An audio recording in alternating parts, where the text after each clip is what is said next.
Praise the lord. హల్లెలూయా, హల్లెలూయా. ప్రభునందు అత్యంత ప్రియమైన దేవుని బిడ్డలారా, ఇప్పుడు మన ప్రభువును లోకరక్షకుడైన యేసుక్రీస్తు అతి శుభమైన నామమును బట్టి చేరువన్న మీకు అందరికీ పేరు పేరున నా హృదయపూర్వక వందనాలు తెలియపరుస్తున్నానండి. అలాగే ఈ వాక్యం వీక్షిస్తున్న మీకు కూడా నా హృదయపూర్వక వందనాలు తెలియపరుస్తున్నాను. దేవుని మహాకృపను బట్టి మరొక పర్యాయము దేవుని యొక్క సన్నిధిలోనికి నడిపించబడి దేవుని స్తుతించే గొప్ప వాక్యమును, దేవునితో సహవాసము చేసే కృపను ఆ పరిశుద్ధాత్మ దేవుడు మరొకసారి మనందరికి ఇచ్చినందుకు మనం ఎంతగానో ప్రభువుని బట్టి స్తుతించవలసిన వారిమే ఉన్నాం. అలాగనే ప్రభునామను బట్టి గణపరచవలసిన వారిమే ఉన్నాం. ఏదేమైనప్పటికీ ఈనాటి దేవుని యొక్క వాక్య ధ్యాన నిమిత్తము పరిశుద్ధ గ్రంథములో నుండి యోహాను సువార్త 6వ అధ్యాయము 26వ వచనాన్ని 27వ వచనాన్ని దేవుని యొక్క వాక్యముగా మనం నేర్చుకుందాం. యోహాను సువార్త 6వ అధ్యాయము 26, 27 వచనాలు దేవుని యొక్క వాక్యము నేర్చుకుందాం. యేసు మీరు సూచనలను చూచడం వలన కాదు కానీ రొట్టెలు భుజించి తృప్తి పొందుట వలననే నన్ను వెదుకుచున్నారని మీతో నిశ్చయముగా చెప్పుచున్నాను. క్షయమైన ఆహారము కొరకు కష్టపడకుడు కానీ నిత్య జీవము కలగచేయు అక్షయమైన ఆహారము కొరకు కష్టపడుడి. మనుష్య కుమారుడు దానిని మీకు ఇచ్చును. చిన్న ప్రార్థన చేసుకుని వాక్యాన్ని ధ్యానం చేద్దాం.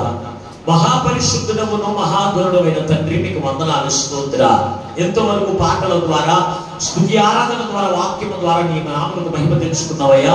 కొద్ది సమయంలో నీ వాక్యమును ధ్యానం చేస్తూ ఉండగా చేరువచ్చిన ప్రతి హృదయమును మీరు చూస్తూ ఉన్నారు తండ్రి.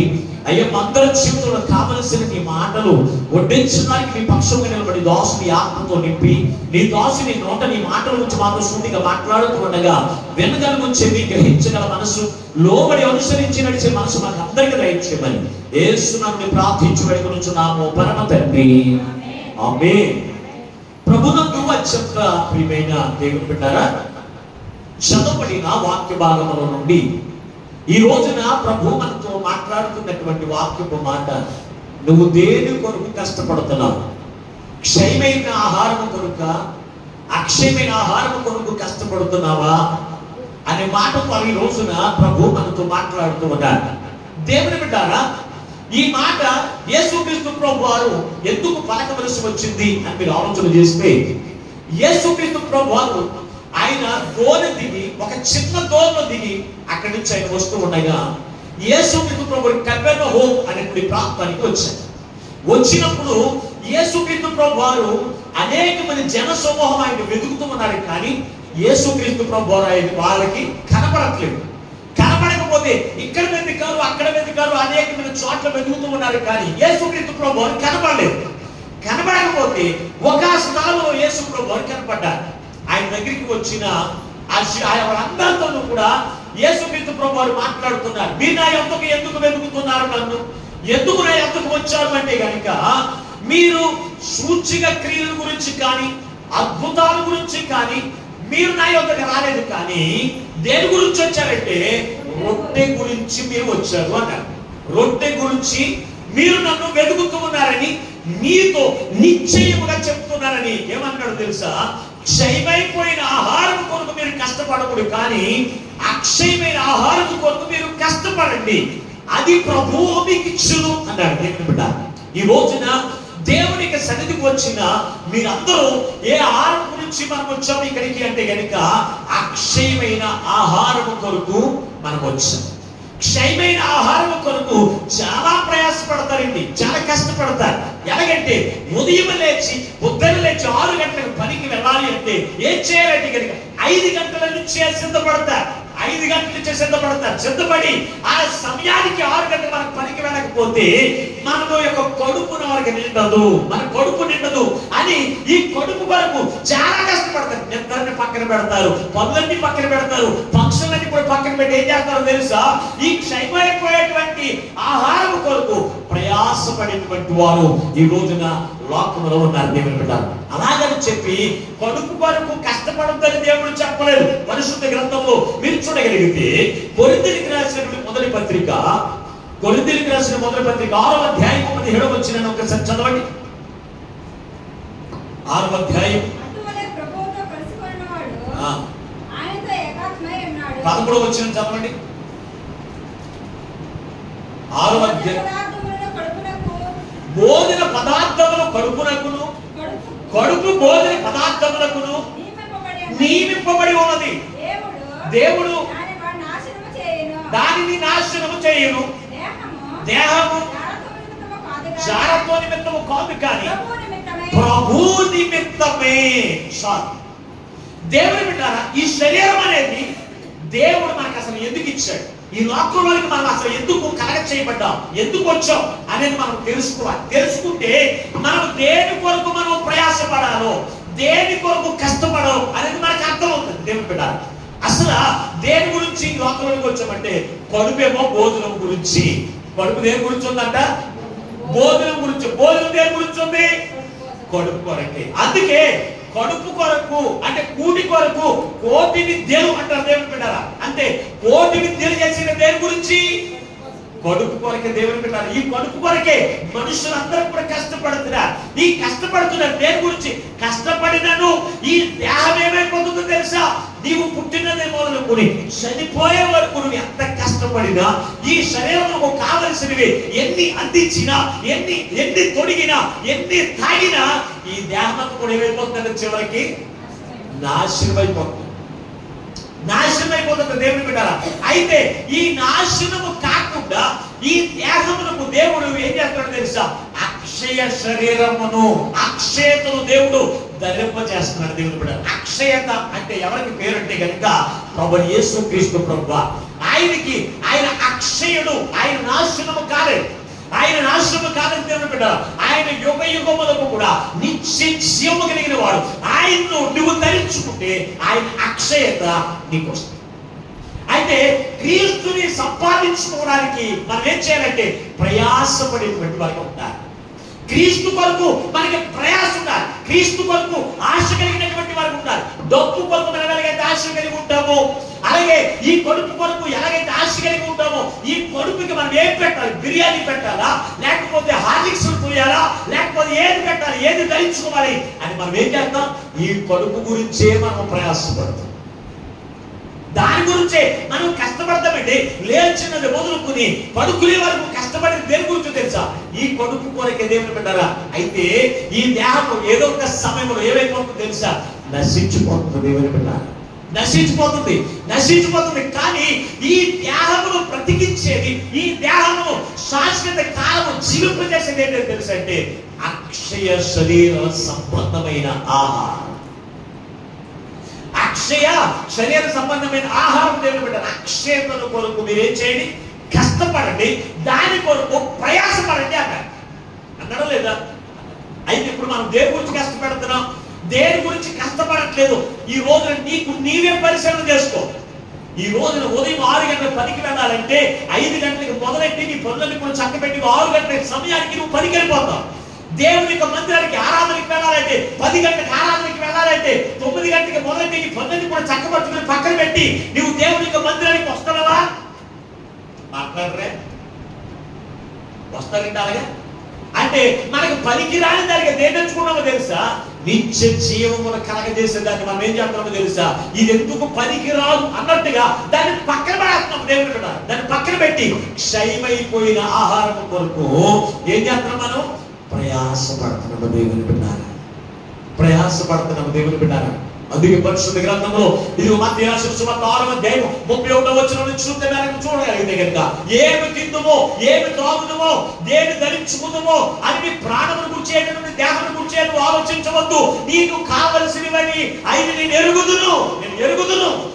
ఎరుగుదును. నా రాజ్యమును నీతిని మొదట వెతకండి, నీకు కావలసినవన్నీ కూడా నేను ఇస్తాను అన్నాడు. మరి మాట ఎంతమంది నమ్ముతున్నారు? ఉదయం లేస్తే ఈ కొడుకు ఏం పెట్టాలి, ఏమి ధరించుకుందాం, ఏం సుఖిద్దాం తిరుగుతున్నారు. ఇవన్నీ అన్యజనులు ఆలోచిస్తారని కూడా రాశారు అక్కడ. ఎవరు? అన్యజనులు వాటి గురించి ఆలోచన చేస్తారు. అక్షయతను ధరించుకున్న నీవు మాత్రం పరలోక రాజ్య సంబంధమైనటువంటి దాని గురించి నువ్వేం చేయాలి? ప్రయాసం. మరి ఈ రోజున ఆ ప్రయాస క్రీస్తుని కలిగిన వారికి చాలా మందికి దేవునికి సన్నిధికి వస్తారు, కానీ అక్షేత కొరకు ప్రయాస చాలా మందికి ఉండదు, చాలా మందికి ఉండదు. అందుకే ప్రభు మన అందరి హృదయం ఎరిగిన దేవుడు కనుక ఆయనే మనందరితో మాట్లాడుతున్నారు. దేవుడు వల్ల ఈ క్షయమైపోయేటువంటి ఆహారం కొరకు మనం ప్రయాసపడితే ఏమవుతుంది? ఒక్కసారి మీరు పరిశుద్ధ గ్రంథంలో మీరు చూడగలిగితే పేతురు రాసినటువంటి మొదటి పత్రిక, పేతురు రాసినటువంటి మొదటి పత్రిక మొదటి అధ్యాయం 24వ వచనం చదువుకుందాం. పేతురు రాసినటువంటి మొదటి పత్రిక మొదటి అధ్యాయం 24వ వచనం. సర్వ శరీరులు గడ్డిని పోలిన వారై ఉన్నారు, వారి అందమంతయు గడ్డి పువ్వు అయి ఉన్నది, గడ్డి ఎండును దాని పువ్వు రాలును. అయితే ప్రభు వాక్యము ఎల్లప్పుడూ నిలుచును. దేవునికి స్తోత్రం. హల్లెలూయా. సర్వ శరీరులు దేనికి పోలిన వారిగా ఉన్నారు తెలుసా? గడ్డిని పోలిన వారై ఉన్నారు, గడ్డిని పోలిన వారే ఉన్నారు. వారి అందమంతయు ఎలా ఉంది? పువ్వును పోలినటువంటిగా కనపడుతుంది. ఉదయం కనపడుతుంది, పువ్వు చాలా సందంగా కనపడుతుంది. సాయంత్రం అయ్యేటప్పుడు ఎలా ఉంటది? వాడిపోతే రాలిపోతుంది. దేవుని పెట్టారా? వాడిపోయి రాలిపోతుంది. దేవుని పెట్టారు. కానీ అక్షయ శరీరము, అది శరీరం అంతా కూడా దేని పోల్చాడు అంటే కనుక గడ్డిని పోల్చాడు. దేవుని పెట్టారా? అది ఎలాగైనా ఎండిపోతుంది, ఎలాగైనా రాలిపోతుంది. దాని గురించి మనం ప్రయాసపడతాము, కానీ అక్షయతను కలిగించేటువంటి నిత్యము నిన్ను దేవుని ఎదుట నిలిపేటువంటి దేవుని యొక్క వాక్యాహారముకు, ఆ వాక్యాహారము కొరకు, అక్షయ ఆహారము కొరకు నీ జీవితంలో ఆశ కానీ ప్రయాస కానీ నీ జీవితంలో కనపడట్లేదు. అందుకే ఈ రోజున ప్రభు తన యొక్క వాక్యము ద్వారా మనందరితో మాట్లాడుతున్నాడు. దేవుని బిడ్డలారా, సర్వ శరీరులు గడ్డిని పోలిన వారయున్నారు, వారి అందమంతయు వాడిపోవును,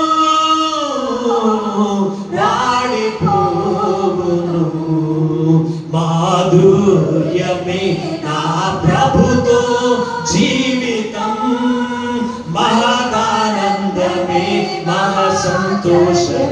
ఏమంటారండి? సర్వ శరీరులు దేంతో పోలున్నారంట? గడ్డిని పోలిన వారి ఉన్నారు. గడ్డి పువ్వు అంటే జీవితం ఎప్పుడు రాలిపోతుందా? గడ్డి పువ్వు ఎవరికైనా తెలుసా? ఈ రోజున ఏ మనిషి ఎప్పుడు రాలిపోతాడో, ఎప్పుడు ఎవరు ఏమైపోతారో ఎవరికైనా తెలుస్తుందా? నిన్ను చూచిన వారు ఈ రోజున లోకంలో కనపడట్లేదే. అయినప్పటికీ ఈ రోజున అటువంటి పరిస్థితులు కూడా నువ్వు గుర్తెరిగి దేవుని యొక్క క్రీస్తు నామమును బట్టి దేవునితో ఆనందించడం మానేస్తున్నా, దేవునితో సంతోషించడం మానేస్తున్నా, దేవునితో సహవాసం విడిచిపెట్టి ఎప్పుడు కూడా నశించిపోయినటువంటి పనులు దేని గురించి నీ ప్రయాస అంతా కూడా దేనికి? ఆలోచన చేయండి. దేవుని బిడ్డలారా, ఆలోచన చేయండి. ఒక యవనస్తుడు అనుకున్నాడంట, అతను మంచి ఉద్యోగం చేస్తూ ఒక నెలకు వచ్చి ₹1,00,000 ఉద్యోగం కలిగినటువంటి కుమారుడు. ఆ కుమారుడు అనుకున్నాడంట, ₹1,00,00,000 పెట్టి మంచి బిల్డింగ్ కట్టుకుని నా బ్రతుకంతా కూడా నేను నా గృహంలో శుభ్రంగా సుఖోపకరమైన జీవితం జీవిద్దాం అని అనుకున్నాడు. ఆ ఉద్యోగం ద్వారా ₹1,00,00,000 పెట్టి తనకి కావలసిన విధంగా ఆ బిల్డింగ్ రూపించుకున్నాడు. దేవుని బిడ్డలారా, బిల్డింగ్ రూపించుకున్నాడు, ప్రయాసపడ్డాడు, రాత్రనగా పగలనగా కష్టపడ్డాడు, ప్రయాసపడ్డాడు, దానివల్ల సంపాదించిన ₹1,00,00,000 తనకి ఇష్టం వచ్చిన రీతిగా బిల్డింగ్ నిర్మించుకున్నాడు. అయితే రేపటి దినమందు గృహ ప్రవేశం అనగా ఇతను ఏం చేస్తాడో తెలుసా?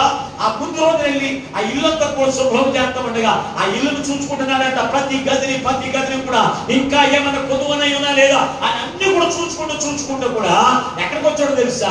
మధ్య దగ్గరికి వచ్చి కూర్చున్నాడు. చాలా బాగుంది అనుకున్నాడు. నవ్వుతూ ప్రాణం విడిచేశాడు. అంటే ఇతను కష్టపడింది, రాత్రనగా పగలనగా కష్టపడింది ఎవరిదయ్యిందండి? అతను ఏమైనా సంపాదించుకున్నాడా? అతను నశించిపోయేటువంటి ఈ శరీర సుఖము కొరకు అతను ప్రయాసపడ్డాడు. కానీ అక్షయత కలిగించేటువంటి దేవుని యొక్క వాక్యము గురించి కానీ, క్రీస్తును ధరించుకోవడానికి కానీ, అతనిలో ఆశ కానీ, ప్రయాస కానీ, కోరిక కానీ అతనికి లేకుండా పోయింది. ఆ ఇల్లు ఎవరిదైపోయింది? దేవుని బిడ్డలారా, ఆలోచన చేయండి. పరిశుద్ధ గ్రంథము మీరు చూడగలిగితే ధనవంతుడైనటువంటి ఒకటి గురించి చెప్తూ ఉన్నాడు. దేవుని వెంబడించేటువంటి ప్రజలతో మాట్లాడుతున్నప్పుడు దేవుని ప్రజలు యేసయ్య దగ్గరికి ఎందుకు వస్తున్నారు చూచేమన్నాడు తెలుసా? మీకు అందరి కొరకు నేను ఒక ఉపమానం చెప్తున్నాను. ఒక ధనవంతుడు ఉన్నాడు. అతనికి మిగుల ఆస్తిపరుడు. అందుకే తన యొక్క పొలమంతా కూడా పండించి ఆ యొక్క కొట్లన్నీ కూడా నింపేసుకున్నాడు. అది చాలక ఇంకా అనేకమైన కొట్లు కట్టుకుని ఆ కొట్లో తన ధనమంతా కూడా కూర్చుకుందామని అనుకున్నటువంటి ఆ వ్యక్తితో యేసుక్రీస్తు ప్రభువు చెప్తున్న మాట్లాడు తెలుసా? ఓ ఎర్రివాడా, ఈ రాత్రి నీ ప్రాణం అడిగితే నీవు కూర్చుకున్న ధనమంతా కూడా ఎవరిదవుతుంది అని అడిగాడు. ఈ రోజున మనుషులు దేని కొరకు ప్రయాసపడుతున్నారు తెలుసా? ఈ లోక సంబంధమైనటువంటి ధనము గురించి, ఈ లోక సంబంధమైన వాటి గురించి ప్రయాసపడుతున్నారు. కానీ ప్రయాసపడొద్దు అని దేవుడు నీతో అనలేదు. ప్రయాస ఎన్ని రోజులు పడమన్నాడు? 6 రోజులు కూడా మీరు కష్టపడండి. 7వ రోజు నేను పరిశుద్ధమైన దినము. ఆ దినము మీరు ఏ పని చేయొద్దు, నన్ను మాత్రమే ఆరాధించాలి. అందుకే నేను ఉపవాసకుడికను నేను రాత్రి పెడతాను. ఎక్కడి నుంచో దారి మన నుంచి ఇక్కడికి వచ్చి అది వర్షం అనక ఎండనక ఏదన్నప్పటికీ ఇప్పుడు ఏది లెక్క చేయకుండా ఎందుకు ఇక్కడికి వచ్చి ప్రయాసంలో వచ్చి ఉపవాసకుడికి ఎందుకు పెడతాను తెలుసా? దేవుని యొక్క మాటను అతిక్రమించడం కానీ నేను ఇష్టపడ్డాను. అందుకే రాత్రి పెడతాను. నీ పనులన్నీ కూడా పాలు చేయడానికి ఇష్టపడలేదు. 6 రోజులు పని చేసుకోమన్నా. ఈ రోజున 7వ రోజు కూడా నీకు 6 రోజులు సరిపోతుంది కష్టపడటానికి, నీవు డబ్బులు సంపాదించుకోవడానికి, నీ కడుపు గురించి నీకు 6 రోజులు సరిపోవట్లేదు. 7వ రోజు కూడా దేవుని రోజు కూడా దొంగిలించి నువ్వు కష్టపడినంత కూడా ఏం చేయడానికి? ఎర్రివాడా ఏమన్నాడు తెలుసా? ఇంకా కట్టుకుని సరిపోతుంది నాకు కొట్లు. రాత్రి అనగా పగలనగా కష్టపడుతూనే ఉన్నాడు. కష్టపడి సంపాదిస్తున్నాడు. సంపాదించిన దాన్ని ఇంకా కట్టుకుంటాడు. ఈ రాత్రి నీ ప్రాణం అడిగితే నీవు సంపాదించినదంతా ఎవరిదోగును అంటే ఇతను దేని గురించి ప్రయాసపడుతున్నారో తెలుసా? క్షయమైపోయేటువంటి ఆహారం కొరకు అతనికి ప్రయాసం ఉంది. కానీ అక్షయమైనటువంటి ఆహారం కొరకు అసలు ఆశ కానీ ప్రయాస కానీ అతని జీవితంలో లేదు. ఈ రోజున చాలా మంది ఉదయం లేస్తే ఏం తిందాం, కడుపు ఏం పెడదాం, బిర్యానీ పెడదామా, ఆలిక్స్లు పోదామా, లేకపోతే చక్కని వస్త్రాలు వేసుకుందామా, వాటి గురించే ప్రయాసపడతా. దేవునికి వాక్యము గురించి ప్రయాసం లేదండి. కొందరైతే దేవుని గురించి మందు గురించి ప్రయాసపడతారు. దేవుని బిడ్డరా కష్టపడతారు. అందుకే యెషయా గ్రంథము 55వ అధ్యాయము 1-2 వచనాలు మీరు చూడగలిగితే ఏమని రాశాడు? ఒక చదవండి. యెషయా గ్రంథము 55వ అధ్యాయం 2వ వచనం 1-2 వచనాలు. దప్పి ఉన్నవారులారా నీళ్ళ యొద్దకు రండి, రోకలు లేని వారులారా వచ్చి కొని భోజనము చేయండి. రండి, రోకలు లేకపోయినను ఆహారము కాని దాని కొరకు మీరు ఎలా రోకలనిచ్చెదరు? సంతృప్తి కలగజేయని దాని కొరకు మీ కష్టార్జితము ఈ మాటకి ఒకసారి ఆలోచన చేయండి. కొందరేమో బట్టల గురించి ప్రయాసపడతారు. పొద్దున్న నుంచి సాయంత్రం వరకు కష్టపడితే ఎందుకో తెలుసా? బట్టల గురించి.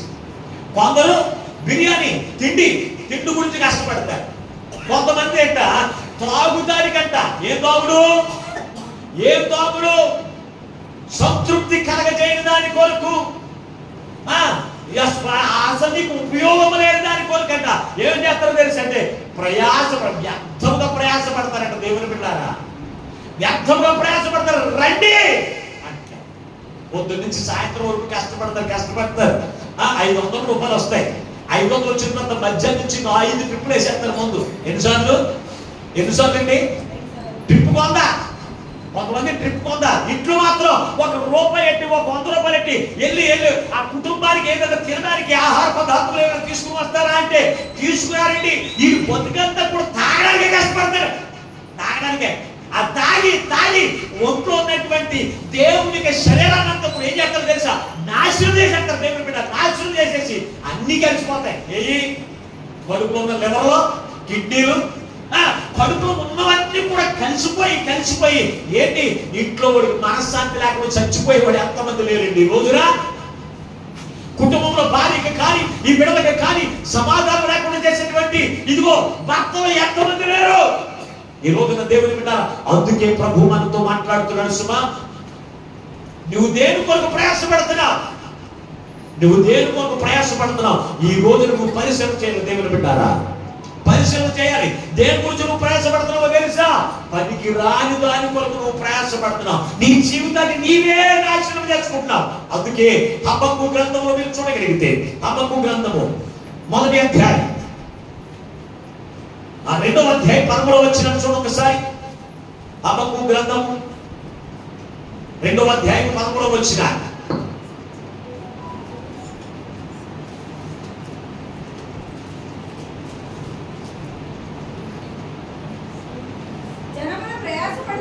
జనములు ప్రయాసపడుదురు కానీ అగ్ని పాలవుదురు. దాని కొరకు కష్టపడి జనులు క్షీణించు. ఏంటండి? జనులు వ్యర్థమైన దాని కొరకు ప్రయాసపడి ఏం పోలవుతారంట? క్షీణించుదురు. ఏమన్నాడు? అగ్ని పాలంటే నాశం. పొద్దు నుంచి నా పిల్లల గురించి ప్రయాసపడ్డాను, నా కుటుంబం గురించి ప్రయాసపడ్డాను, విశ్రాంతి లేకుండా నేను పనిచేశాను అంటే నీకు పర్వక రాజ్యం ఇచ్చేస్తాను అనుకుంటావా? ఇచ్చేస్తాను అన్నాడా? ఏమన్నాడు? నా చదువులు అంటే దేవుని అక్షయతను వెతకని వారు అందరూ దేవుడితో ఎదుగుతారు. చెప్పండి ఒకసారి. అక్షయ శరీరాన్ని దాల్చుకున్నావు. ఎప్పుడు రక్షణ పొందుకున్నావు, క్రీస్తుని ధరించుకున్నావు అంటే అక్షయతను ధరించుకున్నావు. ఈ అక్షయతకు అక్షయ శరీరానికి మేము పెట్టాలి, ఆహారం పెట్టాలా లేదా? బతికిన తర్వాత తినాలా లేదా? లేదు. పొద్దున్న నుంచి సాయంత్రం తింటానే ఉంటాం. 3 చోట్ల తినేవాడు ఉంటారు, 4 చోట్ల తినేవాడు ఉంటారు, 5 చోట్ల తినేవాడు ఉంటారు. ఎందుకు? నీరసం రాకూడదు నీకు. 1 రోజు మానేస్తే, 2 రోజులు మానేస్తే, లేకపోతే 5 రోజులు తింటాం మానేస్తే 6వ రోజు ఏమైపోతారు? మాట్లాడరే చూడప్పుడు అయితే ఏమైపోతా? మంచం పట్టేస్తారు. మంచం మీద పట్టి ఏమా సువర్ణ రక్తం అనిపించారు. ఏం తింటలేదు ఆడబట్టి ఎలాగైపోతారు తెలుసా? నీరసించిపోతారు దేవుని బిడ్డారా.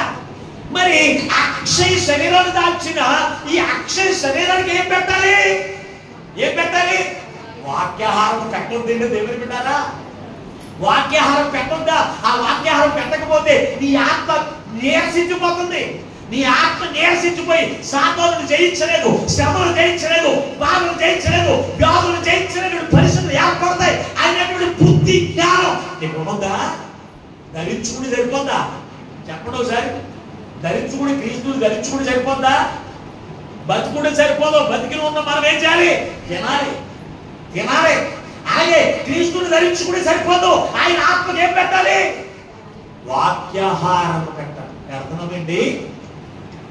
వారానికి 2 రోజులు దేవుని యొక్క సన్నిధిలోనికి వచ్చి దేవుని యొక్క వాక్యాహారం నీ ఆత్మ పెట్టకపోతే నువ్వు అక్షయుడువా క్షయుడువా? ఒకసారి పరిశీలన చేసుకోండి. ఈ రోజు రక్షణ పొందలోనికి ఉన్నటువంటి ఆసక్తి రక్షణ పొందలోనికి ఉన్నట్లేదండి. ఎంత భయంకరమైనటువంటి పరిస్థితులు తెలుసా? ఎంత భయంకరమైన రోజుల్లో ఈ రోజు మనం ఉన్నావో తెలుసా?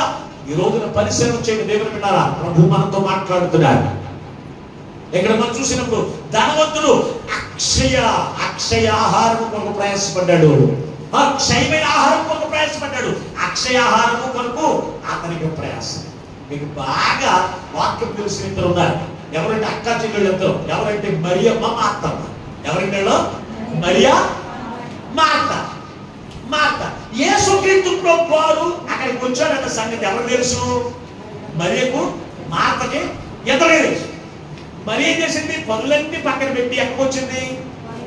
వాక్యం దగ్గరికి వచ్చింది. మార్త ఏం చేస్తుంది?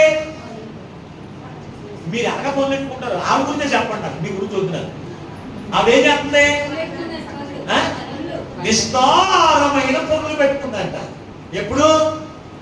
అక్షయ ఆహారం దొరికేటువంటి సమయంలో యేసుక్రీస్తు ప్రభువారు రావడం చూసింది, యేసు ప్రభువారు ఉండడం చూసింది. ఆయన అక్కడికి వస్తాడని తెలుసు, ఆయన దగ్గరికి వెళ్తే అక్షయ ఆహారం దొరుకుతుందని తెలుసు. కానీ ఏం చేసింది? విస్తారమైన పనులు. మనం కూడా ఎప్పుడు పెట్టుకున్నామో తెలుసా? ఎప్పుడు పెట్టుకున్నాం? ఆదివారమే. కొంతమంది పొద్దున్న లేచిన తర్వాత పనులు చేసుకోరు. పాస్టర్ గారు రావడం చూసి మాట్లాడతారు ఇంటి పనులు. ఇప్పుడు పాస్టర్ గారు వచ్చిన తర్వాత చాలా పనులు అండి. అమ్మ ప్రార్థనకి రాలేదే, పనులు అవ్వలేదండి. ఆ పనులు అవ్వలేదు అంటే నీ జీవితం అంతా కూడా దేవుడు నీకు ఇచ్చిన 6 రోజులు కూడా పని చేసుకో అని చెప్పలేదు, సరిపోతలేదండి. మరి ఏ రోజు కూడా దొంగిలిస్తున్నారు? దేవుని రోజు కూడా దొంగిలించేటువంటి దేవుని ప్రజలు ఉన్నారు. అందుకే ప్రభు మనతో మాట్లాడుతున్నారు. ఇందులో ఒకడు అక్షయతలు వెతుకుతూ ఉన్నారు, ఒకడు క్షయతలు వెతుకుతున్నారు. దేవుని బిడ్డారా, అప్పటి వరకు పలకరింపులు ఉండవు. ఆదివారం రోజునే ఎవరు ప్రార్థనకి రాలేదంటే ఇదిగో పలానా వాళ్ళ ఇంట్లో ఎవరు చచ్చిపోయాడు మా ఇంట్లోనో ఆ అన్న పలకరించగలండి. మధ్యలో ఎందుకు వెళ్ళకపోయా? ఆ రోజునే వెళ్ళాలి నువ్వు, దాని ముందు రోజుకైనా. అయితే నీ పనులు పోకూడదు. ఏం పోకూడదు? నీ కడుపుకి లోటు ఉండకూడదు. దేనికి? నీ కడుపుకి లోటు ఉండకూడదు, వస్త్రానికి లోటు ఉండకూడదు. తీసుకెళ్ళి అమ్మ పడేసేసి శరీరానికి లోటు ఉండకూడదు. చూస్తే అక్షయ శరీరానికి నీవు పెట్టొద్దా? చెప్పండి ఒకసారి. అక్షయత అంటే ఆత్మ అంటే మామూలు అనుకుంటారా? ఆత్మ లేకపోతే నీకు అసలు విలువే లేదండి. ఉందా? నీ శరీరమును ఆత్మ వదిలిందంటే నీ పేరెత్తు కూడా పిలవరు నిన్ను. ఏమంటారా? నువ్వు 1 కోటి రూపాయలు సంపాదించినా నీ బిడ్డ ఏమంటారు తెలుసా? శవాన్ని ఇంట్లో ఉంచకూడదండి, బయటెట్టి. ఏమంటారండి? మాట్లాడండి. శవం అంటారా? పేరెత్తి ఇదిగో పలానా పేరెత్తింటారా నిన్ను? నీ ఆత్మ దేవుని ఆత్మ నిన్ను వదిలితే నీ శరీరానికి విలువ లేదండి. ఆ విలువ లేనటువంటి శరీరం కొరకు నువ్వు కష్టపడుతున్నావు, ప్రయాసపడుతున్నావు కాదని అనట్లేదు. కానీ దేని గురించి కూడా ప్రయాసపడాలో తెలుసా? నీ అక్షయ శరీరాన్ని, నీ శరీరాన్ని అక్షయతలో మలిచేటువంటి శరీరం కొరకు నువ్వు కూడా ఏం చేయాలి? ఆ వాక్యం గురించి ప్రయాస నీలో ఉందా? మరి అనుకోకండి. పనులన్నీ మరీకు పనులేవనుకుంటున్నారా? కానీ దేవుని యొక్క అక్షయత కంటే తన పనులకు విలువలేదు. పనులన్నీ కూడా పక్కన వేసింది, అంతే పక్కన పడేసింది. ఏం చేసింది? అయ్యో అక్షయ శరీర సంబంధమైన ఆహారం నేను పోగొట్టుకోకూడదని యేసయ్య పాదాల దగ్గర కూర్చుని ఆయన చెబుతున్నటువంటి మాటలు ఉంది. నువ్వేం చేస్తున్నావు చెప్పడం ఒకసారి. క్రీస్తును ధరించుకుని నువ్వెలా జీవిస్తున్నావు ఒక్కసారి పరిశీలన చేసుకోండి. దేవుని బిడ్డారా, పరిశీలన చేసుకోండి. దేవుడు నీతోనే మాట్లాడుతున్నాడు. సుమా, నువ్వు ప్రయాసపడుతున్నావు దేని గురించి? నువ్వు ప్రయాసపడద్దనలేదు, కానీ శరీర సంబంధమైన దాని గురించి, నీ కడుపు గురించి, నీ శరీరం గురించి ఎలాగైతే ప్రయాసపడుతున్నావో నీ అక్షయ శరీరంలో దాల్చడానికి అక్షయ ఆహారం కొరకు నువ్వేం చేయాలి? మరి ఇప్పుడు వరకు నీకు దేని కొరకు ప్రయాస? నేను ఎవరిని అడగదు, కానీ మీకు మీరే పరిశీలన చేసుకోండి. నువ్వు దేని కొరకు నువ్వు ప్రయాసపడుతున్నావు? దేని కొరకు ప్రయాసపడతావు? నిత్య జీవములోనికి నడిపించేటువంటి అక్షయ ఆహారం కొరకు ప్రయాస నీలో ఉందా లేకపోతే ఈ రోజున పరిశ్రమ చేసుకోవడం. దేవుని బిడ్డ, పరిశుద్ధ గ్రంథంలో ఇదిగో యోహాను సువార్త 4:14 మనం చూడగలిగితే సమరయ స్త్రీ అనేటువంటి ఒక స్త్రీ ఉంది. పాపాత్మురాలు అనబడిన సమరయ స్త్రీ. ఆమెను కూర్చి ఏమని రాయబడిందో ఒకసారి చదవండి. యోహాను సువార్త 4:14 వచ్చిన నిలిచి నీరు త్రాగువాడు ఎప్పుడును తగ్గువాడు. నేను నిత్య జీవమున కొరకు. చాలండి దేవుడి బిడ్డ. దేవుడు ఇచ్చేటువంటి ఆహారం దేని గురించో తెలుసా?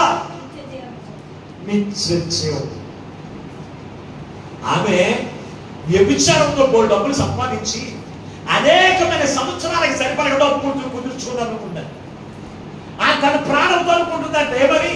తిందాం సుఖిద్దాం చాలే అనుకుంటున్నప్పుడు యేసుక్రీస్తు ప్రభు వారు ఆమె మధ్యలోకి వెళ్ళి అక్కడ ప్రభు ఆమెతో మాట్లాడాడు. అమ్మా, నువ్వు పొద్దున్న నుంచి సాయంత్రం నీ శరీరంతో పాపము చేసి వ్యభిచారం చేసి నీ ఒళ్ళమ్ముకుని డబ్బు సంపాదించుకుంటున్నావు.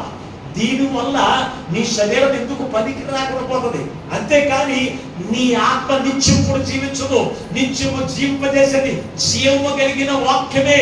అయ్యా, నేను ఇచ్చేటువంటి వాక్యమే నీకు నిత్య జీవమును కలగజేస్తుందని ఆమెకు యేసుక్రీస్తు ప్రభువు బోధిస్తే ఆమె ఏం చేస్తుందో తెలుసా? తన కాలంలో పక్కన పడేసింది అంట. దేవుని బిడ్డారా, అంటే తన పనిని పక్కన పడేసి దేవుని యొక్క వాక్యము కొరకు ఆ వాక్యమును అనేక ప్రకటించి దేవుని యొక్క నడిపించడానికి ఆమె కారకురాలైంది. ఈ రోజు నువ్వేమన్నావు? నీ పని పక్కన పెట్టవు. నువ్వే దేవుని యొక్క వాక్యము కొరకు ఆసక్తి ఉండదు నీకు. ఎలాగ నిన్ను బట్టి ఇంకొకరు దేవుని యొక్క వస్తారు, నిత్య జీవనం పొందుకోవడానికి వస్తారు. ఆలోచించి పాపాత్మురాలు అనబడిన ఆ స్త్రీయే తన పనులన్నీ పక్కన పెట్టి వస్తే, నువ్వు దేవుని కుమార్తెగా లోకంలో చలామణి అయిపోతున్నావు. అప్పుడు నువ్వెనుకుంటాను దేవుని బిడ్డారా, నువ్వు ఎలా ప్రయాసపడాలి? ఆలోచన చేయండి. ఈ రోజున ప్రభు మనతో మాట్లాడుతున్నాడు. సుమా దేవుని బిడ్డారా, ఒక్కసారి నీవే ఆలోచన చేయండి. వ్యభిచారిగా ఉన్నటువంటి ఆ స్త్రీ తన పనులు పక్కన పెట్టేసింది దేవుని యొక్క వాక్యం కొరకు, క్రీస్తు కొరకు. ఈ రోజున ఒక ఆదివారము ఒక 3 గంటలు నీ పనులు పక్కన పెట్టలేకపోతున్నావా? ఎన్ని గంటలు? 3 గంటలు దేవుని యొక్క మందిరంలో క్రీస్తుతో బ్రతకడానికి, క్రీస్తుని సంపాదించుకోవడానికి, నీ ఆత్మను బలపరచుకోవడానికి, సాతాను జయించడానికి, అలాగే నీ రోగం నుంచి బయటికి నెట్టుకోవడానికి 3 గంటలు దేవుని యొక్క సన్నిధిలో నువ్వు గడపకపోతే పరలోక రాజ్యంలో నిత్యం నువ్వు ఎక్కడుంటావు? అగ్నితో రగిలిపోతూ ఉంటావు, అగ్నితో కాలిపోతావు, నశించిపోతామన్నారంటున్నారు దేవుని బిడ్డారా. వాళ్ళు ప్రయాసపడుతున్నారు, నా జనములు ప్రయాసపడుతున్నారు, కానీ వారు అగ్ని చేత కాల్చివేయబడుతున్నారు అంటున్నారు, నరకంలోకి వెళ్ళిపోతున్నారు. రక్షణ పొందినంత మాత్రాన పరలోక రాజ్యాన్ని దేవుడు ఇచ్చేయండి. రక్షణ పొందుకున్న నీవు క్రీస్తుని ధరించుకున్న నీవు ఆ క్రీస్తు యొక్క ఆత్మను వేచాలి. దేవుని వాక్యము చేత దినదినము బలపరుచుకోవాలి.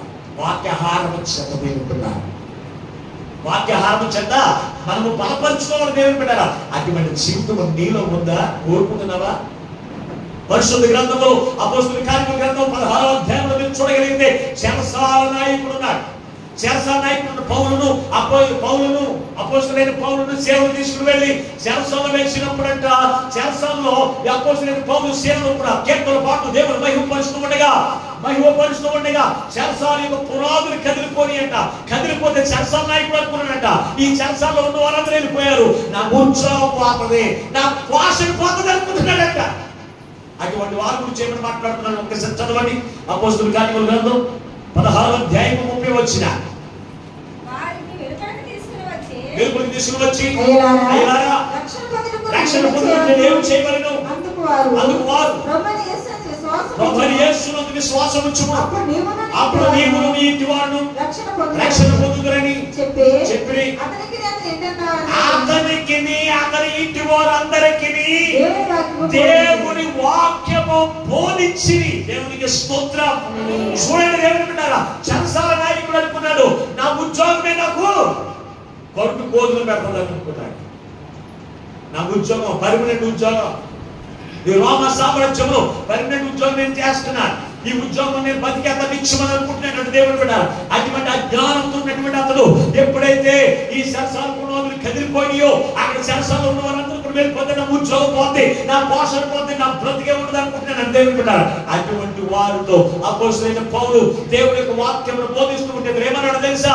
అయ్యలారా, రక్షణ పొందడానికి నేను ఏం చేయాలని అడిగినప్పుడు నీవును నీ ఇంటి వారును ఏమన్నాడు? ప్రభువునందు విశ్వాసం ఉంచండి, మీరు రక్షించబడతారని చెప్పినప్పుడు ఎవరు? చెరసాల నాయకుడును అతని ఇంటి వారందరికీ కూడా దేవుని వాక్యము అంటే అక్షయతను వారికి ఏం చేశాడు?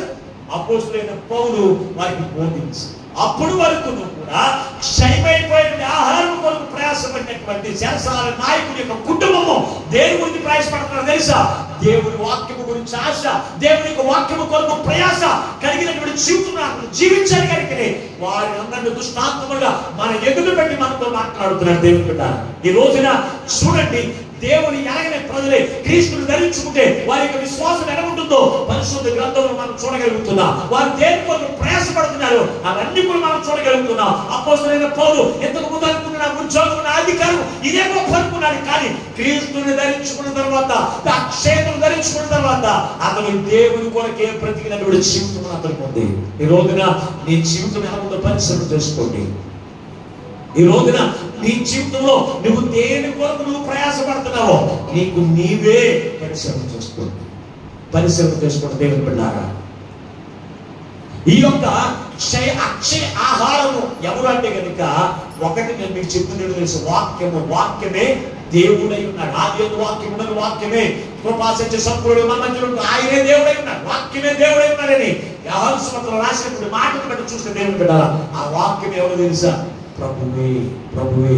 ఒకసారి మీరు సంఖ్యాకాండం మీరు చూస్తే ఇశ్రాయేలు ప్రజల గురించి రాయబడినటువంటి మాటలు మీరు ఒకసారి చూడండి. ఒకసారి సంఖ్యాకాండము 11వ అధ్యాయం 8వ వచనం. జనులు తిరుగుచు దాన్ని కూర్చుకొని తిరుగుటని లేక రోట తంచి పెన మీద కాల్చి రొట్టెలు చేసిరి. దాని రుచి కొత్త నూనె రుచి వలె ఉండెను. రాత్రి ఎంతో మంచు పాడము మీద కురిసినప్పుడు ఆ మన్నా దాని వెంటనే పడిను. మన్నా రుచి ఏమన్నా సరే ఎలా ఉంటుందంటే రుచి కొత్త నూనె వలె రుచి వలె ఉంటుందంట. ఇశ్రాయేలు ప్రజలకు దేవుడు సిద్ధపరిచిన ఆహారం ఏంటో తెలుసా? పరలోకము నుండి దిగి వచ్చిన మన్నా. ఇది అనుకుంటుంది ఏంటంటే కొత్తిమీర గింజల వలె ఉంటుంది అన్న. వీటిని ఒక చోట కుప్పగా వేసేసి తెచ్చేసుకుని తినేది అని అనలేదు. ఏం చేయాలో 6 రోజులు కూడా మీరు ఆ పరలోకం మన్నాను కూర్చోండి. 7వ రోజు మీరు ఆ పని చేయడానికి వీల్లేదు. ఒకవేళ 7వ రోజు కూడా కూర్చుకుంటే కనుక అదేమైపోతే పురుగులు పట్టేది. అది మీరు తినడానికి ప్రయోజనకరమైనది కాదు. చాలా మంది ఆదివారం కూడా పనిచేసి ఏం చేస్తారు తెలిసి హాస్పిటల్ వేస్తారు. దానికి ప్రయోజనకరంగా ఉండదు మనకి. అది హాస్పిటల్లో వ్యర్థంగా పాడు చేసుకున్నామో తప్ప నువ్వు ఆదివారం దేవుడికి సన్నిధి విడిచిపెట్టి ఎంత కష్టపడినా అది నీకు నిష్ప్రయోజనము తప్ప ప్రయోజనము కాదు. అలాగే వారికి చెప్పినప్పుడు ఆ 4 రోజులు కూడా కూర్చుకునేవారు. కొందరైతే 7వ రోజు కూడా కూర్చుకోవడానికి వెళ్ళేవారు. వెళ్తే అదేమయ్యేది? కన్నాలు చూసేటప్పటికి పురుగులు పట్టేసేట దేవుని బిడ్డ. దాన్ని కూర్చుకుని దాన్ని ఏం చేసేవారంట? రోట్లో వేసి దంచుకుని దాన్ని దంచుకుని తిరగల్లో వేసి విసిరి ఏం చేసేవారు? దాన్ని అప్పములు చేసుకుని అది తింటేనంట అది అనుకుంటేదంట కొత్త నూనె రుచి. ఎక్కడ కూడా ఎక్కడికొచ్చేసింది? అటు తిరిగి నూనె లాగా వచ్చేసింది. నూనె దేనికి సాదృశ్యం? మీకు అదే పర్యాయం చెప్పాను. నూనె దేనికి సాదృశ్యం అన్నాను? అనుమానం చప్పుడు చేయండి. నెమ్మది కదా ఇన్న ఇక్కడే వదిలేసి వెళ్ళిపోతారు. మరి రేపు పొద్దున్న మరి కొత్తగా ప్రాబ్లం రావాలి. నూనె దేనికి సాదృశ్యం? వాక్యములకు సాదృశ్యం. వాక్యముతో నింపబడి ఉంటేనే దేవునికి 2వ రాకడ ఎత్తబడుతుంది. నీ సిద్ధుల నిండా వాక్యం ఉండాలి. చెప్పలేదండి వాక్యం గురించి మాట. అసలు పూర్తిగా వెళ్ళిపోతారండి. అది చెప్పలేదు మా మాస్టర్ గారు ఏమని ఏర్పడకుండా చూస్తారండి. దేవుని బిడ్డారా ఒక్కసారి ఆలోచన చేయండి. నూనె వాక్యములను సాధిస్తుంది. మనం జీవింపజేసేది మనం తినే తిండి కాదండి. తిండి వల్ల కాదు. ఒక రొట్టె వలన నేను కాక జీవించడం కాకుండా దేవుడి మాట నుండి వచ్చు ప్రతి మాట వలన జీవించడం. యేసుక్రీస్తు దేవుని బిడ్డారా ఒక్కసారి మీరు ఆలోచన చేస్తే నూనె అంటే వాక్యమే. మన ఎక్కడికి వచ్చి తగ్గి తిరిగి. కానీ వీళ్ళకి ఇది నచ్చేది కాదండి. వీళ్ళకి ఇది నచ్చేది కానీ ఏం కావాలన్నారు? మాంసం చేపలు ఏం కావాలంట? ఆ యొక్క పరలోక మందిని మన్నాను ఏమని తెలుసా? శవీచరము లేని ఆహారము మాకు ఎందుకు అని సొనుక్కునేవారంట. ఇది కాదు మాకు ఏం కావాలి? ఐగుప్తులో ఉండేటప్పుడే మాకు బాగుండేది. చేపలు మాంసము తినేవాడు. కానీ క్రీస్తుని కలిగిన తర్వాత అవన్నీ కూడా కొలువైపోయి శవీచరము లేని ఆహారం మేము తింటున్నామంటారు దేవుని బిడ్డ. ఈ రోజున ఆదివారం ఎక్కడైనా యాట వదిలేసుకుంటే కనుక మనం ఏం చేద్దాం? శరీరానికి యాట మాంసం కావాలి. మందిరం కొద్ది ఏం దొరుకుతుంది? శవీచరము లేని పరలోకం మంద నీకు ఆనందాన్ని ఇవ్వదు. ఆదివారం వరకు కష్టపడి పనిచేసి ఆదివారం డబ్బులు వస్తేను మనం ఏం చేస్తామో తెలుసా? దేవునికి సన్నిధిని విడిచిపెట్టి ఆదివారం మాంసం తెచ్చుకుని చక్కని బిర్యానీ వండుకుని తింటామా? ఎప్పుడు ఆదివారమే. నీకు మంచి విశ్రాంతి దొరికే స్థలం ఏంటది? అవునా? నువ్వు రెస్ట్ తీసుకుని నీ కడుపుకి అంతా కూడా శ్రేష్టమైన ఆహారం ఎప్పుడు? ఆదివారమే తినాలంటే బిర్యానీ. మీకు ఒక విషయం చెప్పనా? ఆదివారం చికెన్ తిన్న వాడికి అనారోగ్యం కలదు. మాంసాహారం తినేవాడు ఏమవుతారంట? శాస్త్రవేత్తలు చెప్పిన మాట ఇది. ఆదివారం మాంసాహారం తిన్నవాడు అనారోగ్యం పడుతుంది. సోమవారం తినొచ్చు. మరి ఎందుకంటాను? సోమవారం తిన్నా కష్టపడతావు కదా నువ్వు. సోమవారం తిన్న తర్వాత ఏం చేస్తావు? మళ్ళీ పనికెళ్తాను, పని చేస్తే నీ ఆ మాంసాన్ని సునాయాసం కలిగించద్దంట. ఆదివారం తినేసి మళ్ళీ తినేసి శుభ్రంగా పడుతున్నావు. నీ కడుగు పట్టేసి, నీ శరీరాన్ని పట్టేసి అనారోగ్యం పోగా కనుక ఎప్పుడు తినాలి? ఎప్పుడు తినాలి? ఆదివారమే ప్రార్థన అయ్యానికి మంచి చేపలు దొరుకుతాయి, మాంసం దొరుకుతాయి, తెచ్చుకుని ప్రార్థన మానేసి ఆ పని మీద ఏముంటావు? వండుకుని తినేటప్పటికి ప్రార్థన అయిపోతుంది. ఇక్కడ నువ్వు వండుకుని బిర్యానీ చేసుకుని ఆ మాంసం కూడా తినేటప్పటికి ఇక్కడ ఏమైపోద్ది? ప్రార్థన అయిపోద్ది. ఈ రోజు పాస్టర్ ఏమో ప్రార్థనకి రాలేదే అంటే ఒంట్లో బాగాలేదండి, తరపున వచ్చేసింది కదా, బాయిగా చెప్పు, అప్పుడే పట్టుకుంటుంది నీకు. పాస్టర్ గారితో చెప్తుందా పట్టుకుంటుంది నీకు, అది చెప్పు. తరపుడు చెప్పు, వారమైన మొదలు ఎప్పటి వరకును ఒక్క రోజు ఆ మాట చెప్పావా? ఎందుకు చెప్తున్నారండి పాస్టర్ గారు అంటే అన్ని సభ్యులు అడగన్నారు. పాస్టర్ గారు ఏమన్నారు? ఎందుకే ఆయన అబద్ధం ఆడారు, అందుకే అయింది. ఎందుకన్నారో అందుకే అయింది. మన జబ్బులు కూడా ఆగే తెచ్చుకుంటున్నాం. నువ్వు ఎవరితో చెప్తున్నావు తెలుసా? అబద్ధాలు ఎవరితో తెలుసా? దేవుని ఆత్మ చేత నింపబడిన దైవ జబ్బులు అబద్ధం ఆడతాం. దేని గురించి కష్టపడి, దేని గురించి చేపలు యాడ్ చేస్తావు. ఇంటికి కూర్చుని మసాలాలు నూరడానికి, మాంసం కడగడానికి, బిర్యానీ చేయడానికి ఒళ్ళంతా తడిసిపోతుంది. ఎంత కష్టపడుతుంది తెలుసా? దేవుడి మందిరానికి వచ్చి క్యాన్ దగ్గర కూర్చుంటాం. క్యాన్ లేకపోతే పాస్టర్ గారు ఈ క్యాన్ తిరిగి మళ్ళీ కొత్త ఫ్యానో లేకపోతే అంత భోజనం చేయాలి. ఎందుకంటే చెమట పట్టకూడదు దేవుడికి సన్నిధిలో. దేవుని బిడ్డారా, ఒక్కసారి మీకు మీరే పరిశ్రమ చేయండి. ఇశ్రాయేలు ప్రజలు వాళ్ళకి మాంసాహారం ఏం కావాలంటే పరలోకం అన్న నచ్చట్లేదంటే నచ్చగా ఏం కావాలన్నారు? మాంసం. ఈ రోజున దేవుని ప్రజలుగా చలమణి అవుతున్న మన యొక్క జీవితంలో దేవుడు నీ కొరకు క్రీస్తే పరలోకం మన్నాగా మన మధ్యలోకి వచ్చేసాడు. ఈ పరలోకం నుండి వచ్చిన మన్నా ఎవరు అనుకుంటున్నారు? ఈ మన్నా ఎవరు అనుకుంటున్నారు? ఒక్కసారి యోహాను సువార్త 6వ అధ్యాయంలోకి రండి. ఒకసారి యోహాను సువార్త 6వ అధ్యాయం 51 వచ్చిన యోహాను సువార్త 6వ అధ్యాయము 51వ వచ్చిన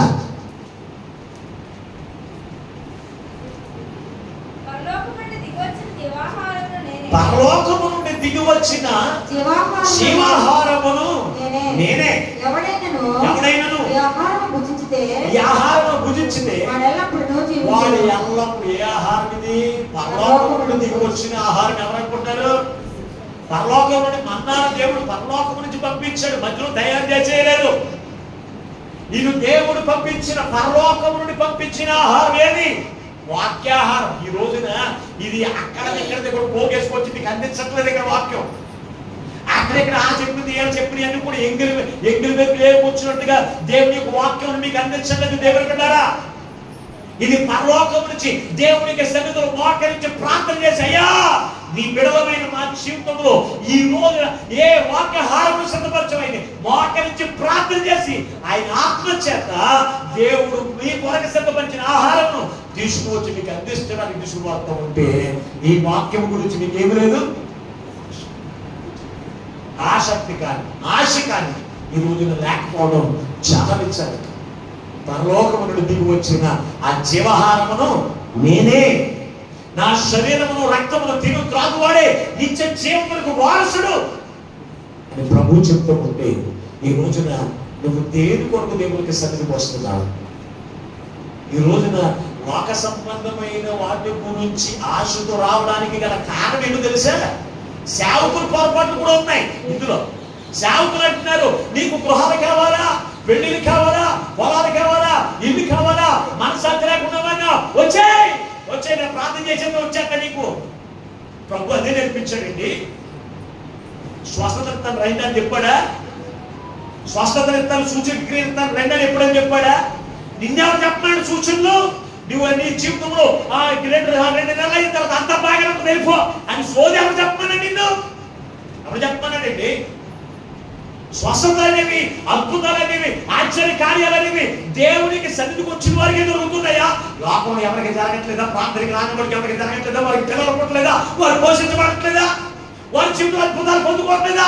మరి దేవుడి యొక్కకి అసలు ఎందుకు రావాలి అంటే నీవు నిత్య నాశనంలోకి వెళ్ళిపోకుండా ఉండే నిమిత్తము, నరకంలోకి పోకుండా నిమిత్తము, క్షయమైపోయినటువంటి శరీరం గురించి కాకుండా ఈ క్షయ శరీరములకు అక్షయతను ధరించుకుని అక్షయ ఆహారం చేత నిత్య రాజ్యంలో నువ్వు ప్రవేశించాలని దేవుడు నిన్ను నన్ను ఏర్పాటు చేశాడు.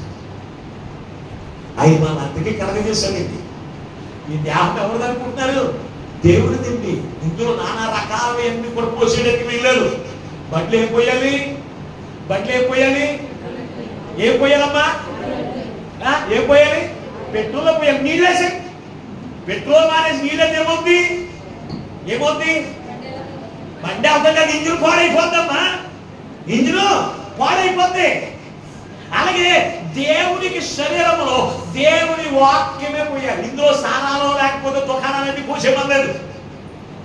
పనికిరానివి నీ జీవితం నాశనం వేసేవని పోసేమలేదు. దేవుని పెట్టారా? ఈ ఆయన శరీరంకు కావలసింది ఏంటి? ఈ దేహము దేవుని ఆలయమై ఉన్నది. వెలగవా అని చెప్తున్నా. దేవుని ఆలయం నువ్వు ఏం పోతున్నావు? ఏం పోతున్నావు చెప్పండి. వాక్యాహారం, వాక్యమైన నీరు పోతున్నావా? వాక్యమైన నూరు పోతున్నావా? ఆయన యొక్క శరీరమును భుజిస్తున్నావా? ఆయన రక్తము కొరకు నీకు అసలు ఆశ ఉందా? దేని కొరకు నువ్వు ప్రయాసపడుతున్నావు? దేని కొరకు ప్రయాసపడుతున్నావు? ఈ రోజులు నీకు నీవే దేవుని యొక్క సన్నిధిలో పరీక్షించుకునేది ఈ రోజున దేవుని బిడ్డ. అందుకే యేసుతో దగ్గరికి వచ్చిన వారిని చూసి ఆయనకి సంతోషం లేదండి. ఆయన వెతుక్కుంటూ ఆయన దగ్గరికి వచ్చి ఆయన దగ్గరికి వచ్చారంట. ఉందండి ఆ మాట. ముందు వచ్చిన అదే, ముందు వచ్చిన అదే. ఆయన వెతుకుతుంటే, అయ్యా మిమ్మల్ని చాలా చోట్ల వెతకామయ్యా, మీకు కనపడలేదు నాకు. అయ్యో వెతుక్కుంటూ వచ్చారా, రండి అని అన్నాడు. ఆమె అనలేదండి. ఏమన్నాడండి వారిని? మీరు సూచిక క్రియల గురించి, అద్భుతాల గురించి మీరు వచ్చారని నిశ్చయముగా నేను మీతో చెప్తున్నాను. మీరు రొట్టెల గురించే మీరు వచ్చారు, అంతేకాని ఆత్మ సంబంధమైన అక్షయ శరీర సంబంధమైన ఆహారం కొరకు మీరు దేవుని యొక్కకు రాలేదు. దేవుని యొక్కకు ఎవరు రావాలో తెలుసా? దేవుని యొక్కకు మనం ఎందుకు రావాలో తెలుసా? అక్షయ శరీరానికి కావలసిన ఆహారం గురించి. ఇది ఎక్కడ పడితే అక్కడ దొరకదండి. ఎక్కడ పడితే అక్కడ దొరుకుతుందా? సినిమాలో దొరుకుతుందా? వీధుల్లో దొరుకుతుందా? చెప్పండి. ఫంక్షన్లో దొరుకుతుందా? నేను ఫంక్షన్కి వెళ్ళి తినేస్తానండి అంటే కుదరదు. అక్కడికి వెళ్తే నీకు ఏకమాసం దొరుకుతుంది అంతే. కానీ జీవాహారం నీకు కలగజేయని దేవుని పెట్టారా? దేవుని యొక్క సన్నిధిలో అక్షయ ఆహారము దేవుడు నీ కొరకు సిద్ధపరుస్తుంది. దాని కొరకు నువ్వు ప్రయాసపడు. ఎంతసేపు ప్రయాసపడతాం? మా యొక్క 3 గంటలు దేవుని యొక్క సన్నిధిలో కూర్చుంది. ఆయన జీవాహారం చేత బలపరచబడి ఆ దేవుడు సాతానును జయించే శక్తివంతులుగా, తెగుళ్ళను జయించే శక్తివంతులుగా, ఆ శ్రమలను బలహీనతను జయించే శక్తివంతులుగా ఉండగలుగుతున్నావా? అందుకే ప్రభు మనతో మాట్లాడుతున్నాడు. సుమా, అందుకే ప్రభు మనతో మాట్లాడుతున్నాడు. దేవుని బిడ్డారా, ఆలోచన చేయదు. ధనవంతుడు వలె ఏమి తిందాం, ఏమి తాగుదాం, ఏమి సుఖిద్దాం, అనేకమైన సంవత్సరాలకి సమకూర్చేసుకుందాం అనుకునేటువంటి మూర్ఖ హృదయం నీలో ఉంటే కనుక దేవుడి దృష్టిలో తెలివైన వాడు కాదు, వెర్రివాడువే. దేవుడు ఒక్కసారి నాకు తట్టి పైకి అలా రమ్మంటే వెళ్ళిపోవలసిందే. నీవైనా నేనైనా సరే, ఎవరైనా సరే 500కి వెళ్ళవలసిన వారు. అటువంటి గడ్డి వంటి జీవితమును, నీటి మీద ఉన్నటువంటి బుడగ వంటి జీవితమును, ఆవిడ వంటి జీవితమును కలిగిన మన జీవితములో నీవు దేని కొరకు ప్రయాసపడుతున్నావు? ఈ రోజున పరిశ్రమ చేయండి. ఈ రోజున నీకు నీవే పరిశ్రమ చేయండి. దేవుని పెట్టారా? పరిశ్రమ చేయండి. మాత అనేక విస్తారమైన పనులు పెట్టుకుంది. దేవుని సన్నిధిని ఆరాధించవలసిన సమయం. మాత వలె నీవు కూడా విస్తారమైన పనులు పెట్టుకుని ఆ క్షయ శరీరములకు కావలసిన పనులు పెట్టుకుని దేవుని యొక్క వాక్యమును దేవుని విసర్జించి తిరుగుతూ ఉంటే కనుక ఈ రోజున ప్రభు నీతోనే మాట్లాడుతున్న దేవుని పెట్టారా? మరియా ఉత్తమమైన దాన్ని ఏర్పాటు చేసుకుంది. అక్షయ శరీరములకు కావలసిన ఆహారమును కొరకానే ప్రయాస కలిగిందిగా ఉంది. పనులన్నీ పక్కన పెట్టి దేవునికి సన్నిధిలో కూర్చోండి. అటువంటి కుమార్తెలకు ఉంటున్నావా మాత అని అడుగునట్టు ఈ రోజున ప్రభు నీతో మాట్లాడుతున్నాడు. జనసాల నాయకుడే, దేవుడు ఎరగనటువంటి వాడే, ఇదే సర్వస్వం అనుకున్నాడు, ఇదే శాశ్వతం అనుకున్నాడు తన జీవితం. దేవుడు ఎరగనప్పుడు, దేవుని వాక్యమును ఎరగనప్పుడు అనుకున్నాడు దేవుని బిడ్డారా. కానీ క్రీస్తుని ఎరిగిన తర్వాత అతని ఇంటి వారందరూ దేవుని వాక్యమును వారు బోధించుకుంటున్నారంట. ఇంటికి తీసుకెళ్ళి మరి బోధించుకుంటున్నారంట దేవుని బిడ్డ. అంటే ఎంత ఆసక్తులు, ఎంత ఆసక్తి కలిగిన జీవితం అనుకుందో చూడండి. పాపాత్మురాలైన కుమార్తె ఆమె ఇదే జీవితం అనుకుంది, వ్యభిచారంతో డబ్బు సంపాదించుకుని సుఖితం అని అనుకుంది. కానీ దేవుడు ఎరిగిన తర్వాత, దేవుడు వాక్యం ఎరిగిన తర్వాత ఇది శాశ్వతమైనది కాదు, శాశ్వతము జీవమును కలగజేసేది క్రీస్తు యొక్క వాక్యమే, ఆయన శరీరమే అని గ్రహించగలిగిన తర్వాత పనులన్నీ పక్కన పెట్టి దేవుడు వాక్యము కొరకు సిద్ధపడలేదా? అటువంటి సిద్ధపాటు నీ జీవితంలో ఉందా? ఆలోచన చేయండి. రోజు దేవుని యొక్క వాక్యమును విని విని బోరు కొట్టినట్లుగా ఇశ్రాయేలు ప్రజల వలె చరవలేని ఆహారము కంటే మాకు మాంసము కావాలని దేవుని వాక్యమును విడిచిపెట్టి నువ్వు తిరుగుతున్నావా? ఆలోచన చేయి, ఆలోచన చేయలేకపోయారా? ఈ రోజున ఆయన ఆ వేదనతో, ఆయన ఉద్దేశాన్ని ప్రభు మనం ఎదురుపెట్టి మనతో మాట్లాడుతూ ఉండగా నీ జీవితం ఎనముంది పరిస్థితి చూసుకోండి. దేవుని బిడ్డారా, పరలోకముడు దిగి వచ్చిన జీవాహారమును నేనే, నా శరీరము రక్తమును తిని త్రాగువాడు వాడు నశించిపోక నిత్య జీవము గలవాడు అవుతాడు. దాని గురించి మనం ప్రయాసపడాలి, కష్టపడాలి. దేవుని బిడ్డారా, దేవుని యొక్క సన్నిధిలోకి నడిపించబడి ఆయన వాక్యం కొరకు ఆశ కలిగిన వారిగా ఉండాలి. ఆయన శరీరము కొరకు, ఆయన రక్తము కొరకు ఆఖరి దప్పికలు కలిగినటువంటి జీవితాన్ని మనము జీవించే వారికి మనం ఉండాలి. దేవుని బిడ్డారా, అప్పుడే పరలోక రాజ్యానికి మనం వారసులుగా ఉంటాం. అంతేగాని రక్షణ పొందుకుని నీ ఆత్మను బ్రతికించుకోక, నీ ఆత్మను బలపరచుకోకుండా, నీ ఆత్మకు పెట్టవలసిన ఆహారం పెట్టకుండా నువ్వు తిరుగులాడుతూ ఉంటే నశించిపోయే నీ శరీరం గురించి నువ్వు ప్రయాసం కలిగిన జీవితం నీలో ఉంటే కనుక ఈ రోజు నా ప్రభు నీతో మాట్లాడుతున్నాను. అక్షయత నీకు కలిప చేయడానికి ఆయన శరీరం అంతా కూడా చేర్చబడింది. దేవుని బిడ్డ, నువ్వు చేసిన ప్రతి విధమైన పాపమును కొట్టివేసి తీసివేసి అక్షయతను ధరింప చేయడానికి క్రీస్తు నీ కొరకు నా కొరకు ఆయన ఏం చేశాడు? గాయపరచబడ్డాడు. ఆయన ఒక దోషిగా, ఒక పాపిగా ఆయన ఎంచబడ్డాడు. ఎందుకోగా తెలుసా? నీవు నిత్య నరకములో నశించిపోకుండా అగ్నిలో కాలిపోకుండా ఉండడానికి దేవుడు యేసుక్రీస్తు ప్రభువు నీ కొరకు నా కొరకు సిలువ యాగమయ్య ఆయన నీ శిక్షను నా శిక్షను ఆయన భరించి అక్షయ శరీరం నీకు అందిస్తే ఈ అక్షయ శరీరముకు కావలసిన ఆహారం పెడతామండి.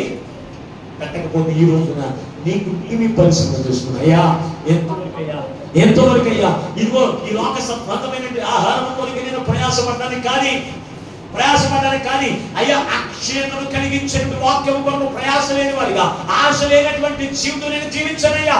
దేవా నన్ను మన్నించునైనా అని ప్రార్థన చేయి. దేవుడు తప్పనిసరిగా నీ యొక్క పాపం దేవుడు ఆలకించి నీకు పాప విమోచన కలిగించి ఆయన అక్షయ శరీరము కావలసినటువంటి ఆత్మనికి ఇచ్చి ఏం చేస్తుంటే బలపరుచు దేవుడితో కలిసి నిత్యము జీవింపజేసి అనుగ్రహిస్తారు. అట్టి కృపా భాగ్యం పరిశుద్ధాత్మ దేవుడు ఈ మాటలు వింటున్న బిడ్డలందరికీ అనుగ్రహించుగాక. ఆమేన్. ప్రార్థన చేసుకుందాం. ఒక్క నిమిషం తనను వచ్చని ప్రార్థన గురించండి. ప్రభు మనతో మాట్లాడిన ప్రతి మాటను బట్టి దేవా ఈ రోజు మా మంచిగా దిగి వచ్చి మాతో మాట్లాడావయ్యా. అవునయ్యా, నా హృదయంలో చూసాయ్యా, మా హృదయంలో చూసినయ్యా మేము నీ యొద్దకు మేము ఎందుకు వస్తున్నామో నీ యొద్దకు వచ్చిన వారందరూ ఎరిగిన దేవుడు, నీ యొద్దకు వచ్చిన వారందరి హృదయం ఎరిగిన దేవుడు ఆయన మీకు వందనాలు స్తోత్రాలు. అయ్యా అక్కపెన్నో హోమాన్ని పట్టణంలో ఆయన ఆ ప్రజలందరినీ వెతుక్కుని నీ యొద్దకు ఎందుకు వచ్చారు అంటే శరీర సంబంధమైనటువంటి వాటి కొరకు నాయన నీ వద్దకు వచ్చిన వారిని చూసి నువ్వు ఎంతో వ్యాధి చెట్లు మాట్లాడుతున్నావు తండ్రి. మీరు రొట్టి కొరకే కానీ అయ్యా క్షయమైపోయినటువంటి ఆహారం కొరకే కానీ అక్షయత కొరకు మీరు రాలేదు. అక్షయతను సంపాదించుకోవడానికి మీరు ప్రయాసపడండి ఆయన మరి గద్దించగా మీకు వందనాలు ఇస్తున్నా. ఈ రోజునయ్యా నీ వాక్యం ద్వారా మా హృదయములతో మాట్లాడావు, మా హృదయముతో మాట్లాడేవాడైనా, మా హృదయముతో మాట్లాడేవాడైనా ఒక వ్యభిచారం చేసినటువంటి కుమార్తె అయ్యా అక్షయతను ధరించుకునేయ్యా అక్షయ ఆహారం కొనుక్కునైనా తన పనులన్నీ పక్కన పెట్టినైనా నీ మాటలు వింటున్నాయన, నీ మాటలు విని అనేక మందికి వినిపింపచేసి నీ యొక్కను నడిపించిందినైనా అనేకులను అక్షయలు చేసిందినైనా మీకు వందనాలు ఇస్తున్నా. అట్టి మనసు నాకు దయచింది, అట్టి మనసు నాకు దయచింది నైనా ప్రార్థన చేయండి. అట్టి మనసు నాకు దయచింది ప్రార్థన చేయండి. శిరసాల నాయకుడైనా నాకు ఉద్యోగమే పరిపూర్ణ ఉద్యోగం, ఇదే నాకు నిత్య జీవం అనుకున్నాడే. కానీ నీ వాక్యము తెలుసుకున్న తర్వాత అయ్యా నీ రక్షణ కార్యమును పొందుకున్నాయ్యా, అయ్యా నీ వాక్యమును అతనికి ఇంటి వారందరూ కూడా బోధించుకున్నారు తండ్రి. అపోస్తలుడైన పౌలు ద్వారా వినిపింప తెలుసుకునే అక్షయ ఆహారం కొరకు వారు ప్రయాసపడ్డారు తండ్రి. స్తోత్రం. అటువంటి ప్రయాస నాకు దయచేయండి. నా ఉద్యోగం అది పర్మనెంట్ ఉద్యోగం, నా కుటుంబంలో సర్వ సమృద్ధి కలిగిన జీవితం, అనేకమైన సంవత్సరములకు సరిపడ నేను సంపాదించుకున్నాను, ఇది నాకు నిత్యం ఉంటుందని ఎవరైతే అజ్ఞానంలో ఉంటున్నారు తండ్రి అంటే మనందరితో మాట్లాడాలి. ఓ ఎరువాడ, ఈ రాత్రి నీ ప్రాణపడిగితే నీవు సంపాదించినంత ఎవరి మొదలు తండ్రి మీకు వందనాలు. నా కుమారులకు మాత్రం ప్రయాసపడుతున్నారు కానీ అగ్ని చేత కాల్చివేయబడుతున్నారంటున్నావు తండ్రి. అవునయ్యా, ఈ లోక సంబంధమైన వాటి కొరకు ప్రయాసం ఉన్నట్లుగా నీ వాక్యము కొరకు అయి నీ సన్నిధి కొరకు నీ శరీరాల కొరకు ప్రయాసమైనటువంటి వారుగా ఆశ లేనటువంటి వారికి ఉన్నారు కనుక ఈ రోజు నీ వాక్యము నుంచి దర్శించండి. నీకు స్తోత్రమునయ్యా, నీకు స్తోత్రమునయ్యా. నీ శరీరాల కొరకునైనా నేను ఆశతోనైనా ఆకలితో ఎప్పుడు వచ్చిన తండ్రి నీకు స్తోత్రమని వారిని ప్రార్థన చేయండి. మహాపరిశుద్ధులను మహాకరుణమైన మా ప్రియ పరలోకపు తండ్రి, నీ పరిశుద్ధమైన నామమునకు మీకు వందనాలు స్తోత్రం. ఎంతవరకు అయ్యా నీ అమూల్యమైన మాటల చేత మమ్మల్ని దర్శించినందుకు వందనాలు స్తోత్రం. విత్తబడిన నీ మాటలు ఏ బిడ్డలు కూడా వ్యర్థముగా విడిచిపెడతారు, ప్రతి హృదయములో నీరు కట్టి పంపించేదానికి వందనాలు స్తోత్రం. ఇది మొదలుకుని తండ్రి అయ్యా ఇదిగో అక్షయ ఆహారము కొరకు ప్రయాసపడేటువంటి మనసు, అక్షయ ఆహారము కొరకునైనా ఆశ కలిగినటువంటి మనసు అయ్యా అయ్యా నీ బిడ్డలకు పుట్టించదైనా అక్షయ శరీరులుగా అయ్యా ఎత్తబడి నీతో కలిసి నిత్య జీవంలో ఆనందించే కృపణయ్యా. ఈ మాటలు వింటున్న ప్రతి వారికి చేసి మీరు మహిమను పొందమని మాతో మాట్లాడి మమ్మల్ని బలపరిచిన యేసునందు ప్రార్థించి పెట్టుకొనిచున్నాము పరమ తండ్రి, ఆమేన్. దేవుడు మిమ్మల్ని అందరిని దీవించును గాక, ఆమేన్. మీకు అందరికీ మరొకసారి హృదయపూర్వక వందనాలు.